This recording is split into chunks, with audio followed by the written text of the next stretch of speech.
नमस्कार, मैं हूं संतोष पांडे। आप देख रहे हैं पांडे जी हर जगह। आज पांडे जी के स्टूडियो में जो कवि भैया आए हैं तो इनसे पूछते हैं आज कि जबान के ऊपर पैर ये क्या है।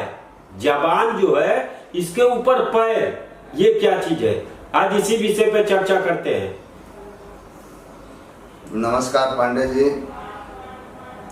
और नमस्कार हमारे सभी दोस्त मित्र भाई बंधु छोटे बड़े बुजुर्ग माता बहन सबको मेरा प्रणाम है।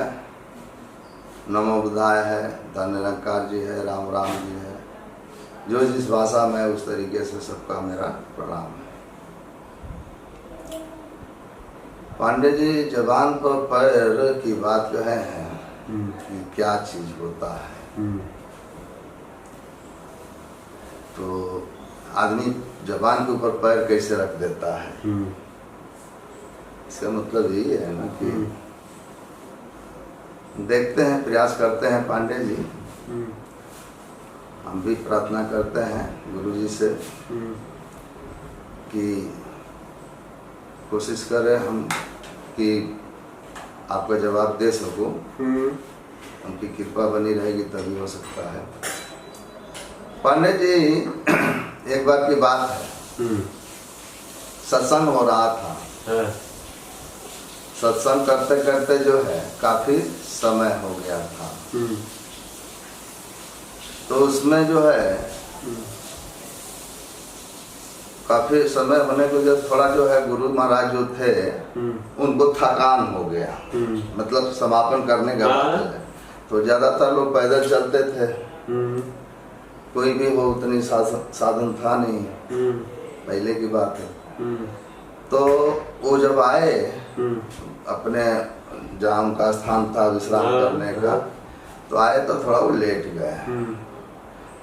तो उनके भक्त लोग तमाम रहते हैं सत्संग के पास में, जो है तमाम भक्तगण रहते हैं हर तरह की सेवा करने के लिए, सुविधा बनाने के लिए, चाहे जो भी वहाँ प्रबंधन करने के लिए होते हैं।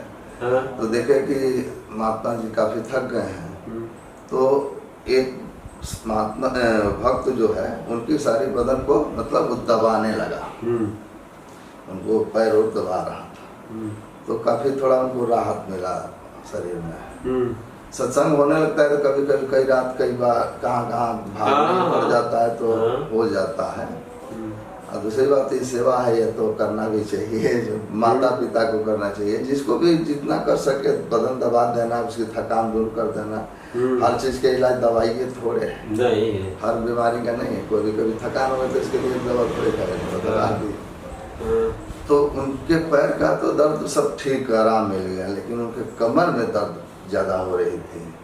तो बोले कि ऐसा करो बेटा कि अब पैर छोड़ दो, हमको सबसे ज्यादा दर्द यहाँ कमर में है। यहाँ पर जो है थोड़ा पैर से जो है इसको थोड़ा मसल दो, हाथ तक यहाँ मजबूत ज्यादा वो है ना कमर है, तो हाथ से उतनी ताकत नहीं लगी। तो उन्होंने कहा कि थोड़ा सा पैर से जो है थपथपा दोगे तो उससे जो है सही हो जाएगा। हाँ, निकल जाएगा, नस इधर उधर थोड़ा सा हुआ था। तो उसने बहुत संकोच किया, बोला कि आप गुरु महाराज हैं, हम ऐसा नहीं कर सकते, हम पैर आपके पीठ के ऊपर नहीं डाल सकते। बोले कि बेटा मुझे कष्ट है, ये दूर करना जरूरी है, इसका इलाज है वो पैर पर रखना। नहीं तो छींक चढ़ जाती है तो पैर भी लोग मरवाते हैं, वही पैर है समझिए, पैर मरवाते हैं।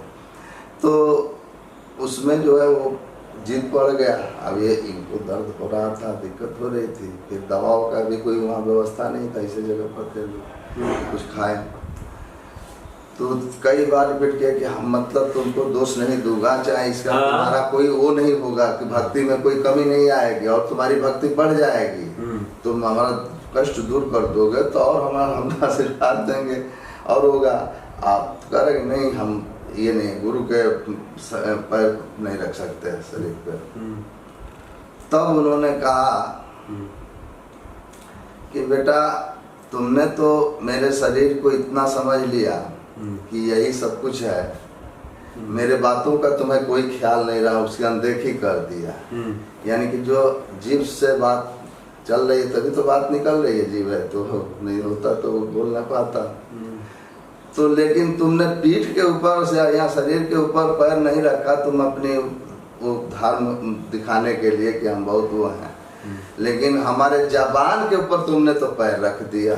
जब मेरी बात को काट दिया आप, या जबान नहीं लोग कहते कि अब जैसे वैल्यू नहीं है या जबान कट गई, इनकी जबान कट गई तो जबान का लोग चाकू से काट देते हैं, उनकी बात कट जाती है तो जबान कट जाती है। सही बात है। तो जबान को काट दिया था।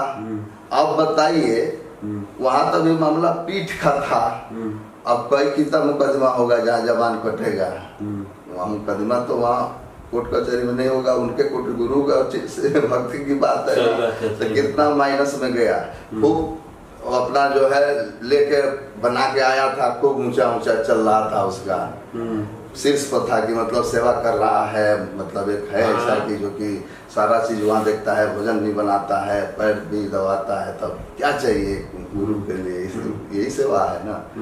तो कुल मिला करके अब जो है उन्होंने कहा कि तुमने जो है मेरा जबान काट दिया है, मेरी बात सबसे ज्यादा तो वैल्यू हमारे शरीर को दिया है, मेरे बात को वैल्यू नहीं दे। तो जो आदमी बात को वैल्यू न दे, केवल शरीर से मतलब रखे और उसकी बात सुन ही नहीं रहा, कहे कि नहीं हम आपकी बात नहीं सुननी, हमको जो मर्जी वो करेंगे, तो क्या है ठीक रहेगा? ये कोई मना कर रहा है कि मत छुओ मुझे, मत छुओ मत छुओ, तो नहीं, वो मतलब नहीं है कि मतलब जो है वो बोल रहे है या बोल रहा है क्या कर रहा है, तो उसको नहीं सुनेंगे, मानेंगे उसको, मानेंगे कि नहीं हमको करना है, जो करना है उसको करना है, वो चाहे तो भी या ना चाहे तो भी। सही बात है।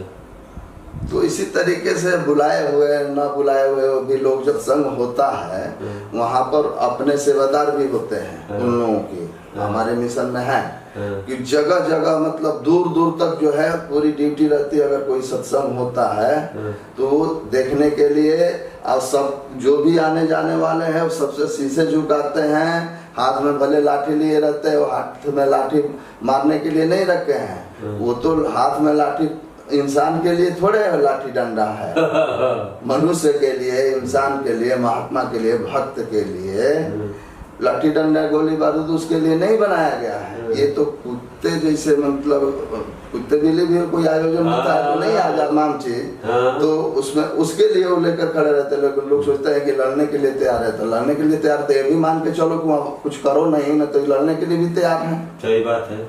कुछ करोगे तभी तो लड़ने के लिए तैयार है, कुछ नहीं कर रहे तो तुम्हारा तो एक पैर छू रहा है। क्या महात्मा जी बैठो आनंद से अपना आनंद लीजिए भजन कीर्तन का। यदि आप भी कुछ कहना चाहते हैं तो आपको भी लिए छूट है कि आप भी कुछ अपनी बात कहिए। क्या आप जानते हैं, क्या समझाना चाहते हैं, क्या समझते हैं, क्या क्या आपकी सोच समझदारी है। तो सत्संग इसलिए होता है कि तमाम कुरीतियां जो समाज में फैला हुआ है, वो कुरीतियों को दूर करने के लिए ये सत्संग हो रहा है कि लोगों को बुद्धि विवेक आ जाए, जागरूक हो जाए कि अपने गवंली मोहल्ले कहीं भी रहे तो शोर शराबा, चीड़ा चीड़ी, पीटा पीटी, लाठा लूटी ना करें। इनको बुद्धि विवेक है, क्यों लड़ रहे हैं भाई? हम जब आपको छेड़ेंगे नहीं तो मार देंगे हमको, कोई सवाल ही नहीं है। हम आपसे बदतमीजी नहीं करेंगे तो हमको पकड़ लेंगे, कोई सवाल ही नहीं है। लेकिन सवाल है। तो जबान पर पैर का मतलब यही है कि गुरु जो सिखा रहे हैं, बता रहे हैं, वो करिए, उनको करना जरूरी है। अगर वो कह रहे हैं कि हमको एक थप्पड़ मार भी दो, तो भाई गुरु का आदेश है, गुरु का आदेश कौन नहीं पालन करता है? बेशक हमको नहीं जरूरी है, लेकिन अब गुरु ने क्या सोचा है, क्यों कहा है, क्या चाहता है। हमने एक बार बताया भी था कि जो भक्त को जरूरत, एक वीडियो में बनाया है कि जो भगवान की जो जरूरत होती है वो सब कुछ दे देते हैं। तो उनको जरूरत है कि हमें के थप्पड़ मारे तो वो भी तो अब दे दो, क्या कर रहा है? आखिर थप्पड़ हम इसलिए कह रहे हैं कि ये थप्पड़ जो उधर चल रहा है वो मेरे ऊपर भी चल सकता है। यदि हम भी वही शैतानी करने लगे, वही हम काम करने, तो थप्पड़ उधर चलेगा कि मेरे ऊपर भी चलेगा। सही बात है। जो हमें तो उसमें भी बनाए थे वीडियो में, हम तो थोड़ा थोड़ा झलक दिखाते गए हैं, हम करते हैं, बाकी कुछ तो करते नहीं है। कभी कभार थोड़ा बहुत मनोरंजन करने का आपको मन करता है तो आप कहते हैं कि थोड़ा सा जो है। तो यही जबान काटने की बात होती है कि गुरु जो अगर सही बात कह रहा है, आपको दिशा दे रहा है, दशा आपकी बदल रही है, आपकी सोच समझदारी बदल रही है, तो बदलेगी तो ऑटोमेटिक समझ में आएगा कि मेरे शरीर में फायदा कर रहा है। पैरासीटामॉल खा रहा हूँ, बुखार 104 डिग्री था, अब 100 डिग्री हो गया है। तो नापना को अपने पता करते रहो था कि 106 पर थे कि 108 पर थे, पहले नाप लो। अब पैरासीटामॉल अब जो डॉक्टर बता रहा, हमने तो उसकी पेटेंट दवा बताई, इससे ज्यादा एंटीबायोटिक भी खाना है, तमाम चीज खाना है। तो अब वो जो है नापते रहो, देखो जब वो 98 पर आ जाए, 99 पर आ जाए, तो समझ लो कि अब थोड़ा बहुत ऊंच नीच में सही है। हाँ 100 के नीचे बने रहे। 100 से ओवर होने पर वो जो है बुखार साबित हो जाएगा। 100 के नीचे बने रहोगे तो कोई बुखार उखार नहीं है, कोई उस तरीके ना जबान काटने की जरूरत है। बात मानने की तमाम केस होती है, रिपोर्ट होता है, तो बहुत से ऐसी चीजें लोग रिपोर्ट सुनते ही नहीं है, रिपोर्ट कर ही नहीं पाते हैं। उसको करने के लिए सोचते हैं तो सोचते हैं कि हम करेंगे, मेरा कोई सुनवाई नहीं होगा, तमाम चीजें। लेकिन आज का दौर हम इसके माध्यम से देख रहे हैं, यूट्यूब के माध्यम से, चाहे समाचारों को थोड़ा बहुत देख लेते हैं, तो ये लग रहा है कि नहीं अब सुना जा रहा है, सुनने की। लेकिन अब तो यहाँ सवाल है कि जब जबान सब काटने पर तैयार है, अरे जबान की बेलो गुरु की बात, उसको मानो, जानो अब फिर मानो, बिना जाने मानो नहीं कि ये गुरु है कि नहीं, गुरु लायक है कि नहीं, इसमें क्या है नहीं है। उसके बाद तो ये चीज हो। पांडे जी, सत्संग का मतलब यही है कि मतलब गुरु की जबान न कटे। गुरु की जबान कटेगी तो गलती आप करेंगे, नुकसान आपका। नहीं काटेंगे वो तो इसीलिए वो बनाए हैं, इसीलिए तो वो दे रहे हैं आपको। होमवर्क भी दे रहे हैं, वहाँ भी क्लास कर दे रहे हैं, होमवर्क भी दे रहे हैं कि भाई ये लिए जाओ होमवर्क, इसको करते रहना। जब इसको करते रहोगे तो ना तुम्हारे झगड़ा में दिमाग जाएगा, ना लड़ाई में दिमाग जाएगा, ना लूटने में दिमाग जाएगा, ना अनर्गल चीज में तुम्हारा काम जाएगा ही नहीं, इधर उधर तुम जाओगे नहीं। जब हमसे नाता तुम जोड़े रहोगे तो तुम हम देखते रहोगे कि वो देख रहे हैं हाथ में डंडा लेकर के, तो जहाँ हम गलत करेंगे तो ठाई से एक डंडा दे देंगे। तो अब तो देखा देखी की बात है ना, लिखा पढ़ी की बात नहीं, वो तो देखा देखी की बात है। अब खाली लिखा रहे, लिखा हुआ कि अब खाली वो करे, तो लिखा हुआ हम लिख करके सैकड़ों बात आपको दे दे रहे हैं, और रोज बाल्टी में डुबा डुबा करके पानी पीते रहिए। उसमें लिखा है ना, ये आचरण में अपने व्यवहार में कुछ मत करिए, उसी को उसमें लिखा है ना। अरे लिखा होने से लिखा होना से मतलब ये है कि वो पढ़ना है, पढ़ के समझना है, जानना है कि ये क्या चीज है, तब उसको मान लो। मान के अपना चलो, किसी से कोई बैर न करो, दुश्मनी न करो। कोशिश करो कि भाई हम जहाँ भी रहें हमारे शरीर से दुर्गंध न निकले, सुगंध निकले। यही जबान का पैर है पांडे जी। ठीक है, फिर अगले वीडियो में मिलेंगे, तब तक के लिए नमस्कार। मेरे चैनल को लाइक करिए, सब्सक्राइब करिए और ज्यादा से ज्यादा शेयर करिए।